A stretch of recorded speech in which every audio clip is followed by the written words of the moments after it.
So let's see how we're going to put all those pieces together. So we're going to use the good old slice, approximate, add up, and take the limit process. So what does the total area turn out to be as a formula? Well, first of all, we're going to slice our curve into small straight segments. Okay, so imagine doing that just like what we did to compute the length of a curve, right? And then what we're going to do is we're going to say, all right, let's pick one of those segments. Its length is going to be delta L. So that's going to be our starting point. That's the quantity that identifies each one of those straight segments. Then what we're going to do is we're going to approximate the area of the surface generated by the curve corresponding to the straight segment with the Friston formula. So if we look back at the piece of the curve that it corresponds to the straight segment delta L, it generates a surface whose area is going to be approximately equal to the area of the frustum of the cone generated by delta L. And we've just seen that that area is going to be equal to 2 pi r bar delta L. Alright, so now what we have to do is we have to do the same thing for each and every one of those segments and then add them up. So we're going to construct a frustum of a cone for each of those segments and add them all up. And then of course we're going to take the limit. Okay, and so this is going to be the formula that gives us the area of the surface area so generated. But now we should recognize this as a Riemann integral. Okay? In fact, if we identify as A and B, the two endpoints of the curve that we're rotating, then this turns out to be simply the integral from A to B of 2 pi r dl.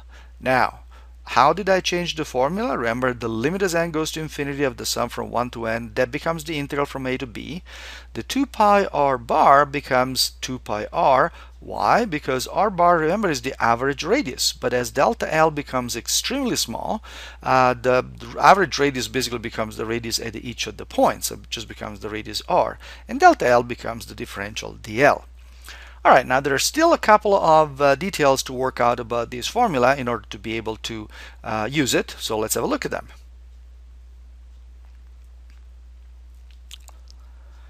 So let's put the finishing touches on this formula to be able to actually implement it. Well, first of all, what type of curve are we going to look at? I just said pick a curve. For now, what we're going to do is we're going to use simply a regular function. Okay, we're going to assume that we're dealing with a function of x. Okay, so we're going to have something that looks like that.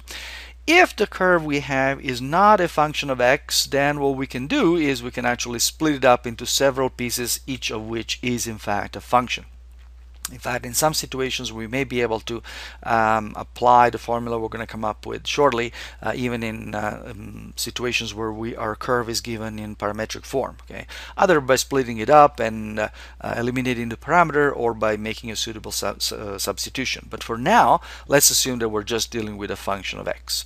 And of course, we better have a finite segment, otherwise the surface area we're going to end up with is most likely going to be infinite. So it's going to be some curve between A and B. Now, the next question we have to ask is, well, what are we going to use as the radius? Okay, well, that depends on which axis of rotation we're going to be using. For instance, let's say that this is the straight segment, and let's say that this is the axis of rotation. In this case, the radius, remember, that's basically the distance between the straight segment delta L and the axis of rotation right in the middle. Okay, so what we're looking at for our radius of rotation is that distance. So that is basically the distance between a point on the curve and the axis. Okay, so it's going to be equal to the value of f of x minus the height of the axis. I'm not going to write down the formula because that's going to change in each case. What I want you to do is focus on the visual understanding of what's going on. What we've done is we've drawn the curve, we've drawn the axis, we've identified a little segment, and then from that we're trying to figure out what is the radius of rotation. From there, geometrically, it should be easy to figure out what the length of R is. On the other hand, let's say that our axis is vertical, then in this case the radius of rotation is basically obtained in the same way, except that the distance now is going to be drawn horizontally. So the radius that we're going to be looking at is the horizontal distance between the axis of rotation and the middle of the little straight segment. Again, in each of these two cases, we'll be able to figure out what r is by simply looking at the geometry of the situation and figuring out just a straight horizontal or vertical distance. All right. What about the differential? Well, remember, this is dl. We're trying to apply this formula to something which is a function of x. So how are we going to relate it? Well, all we had to do is notice that this dl comes from the delta L, which is exactly the same as the delta L we used for arc length. Okay? So what we're going to be doing is using the same arc length formula we've used before. And remember, in that situation, dl was given by square root of 1 plus f prime squared times dx. So now all we have to do is put it all together and say that the surface area, we can write it as S, so you can write it as A, it doesn't matter, is going to be given by 2 pi. Now notice I've taken that 2 pi out of the integral. That's okay because it's a coefficient, right? So it can't come out of the integral, times the integral from A to B of r bar, which remember is simply just the radius, the average radius, the radius in the middle. I'm writing it again as r bar just to help you remember that when you're actually figuring out what the radius is, you may want to draw a little segment and figure out what is the distance from the middle of that segment to the axis of rotation. So I'm writing it as r bar. If you prefer, you can simply write it as r times that square root times dx. Notice that the formula we have now is very similar to that of the arc length. The only additional thing is the 2 pi r. So in terms of memorizing, it shouldn't be very complicated, but also notice that we're going to run into the same kind of difficulties that we run for the computation of the arc length.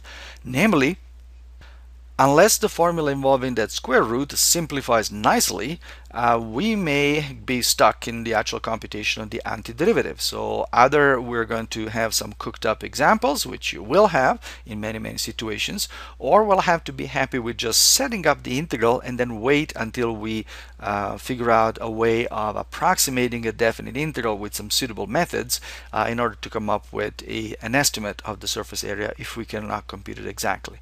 But at least we have a procedure, we have a formula, and notice once again what I would like you to do, and I strongly encourage you to do, is go back and review the whole process that we used to build up this formula, because that's again the slice, approximate, add up, and take the limit process that we've used from the beginning of definite integrals, and that we're going to be using all the time whenever we see any application of definite integrals.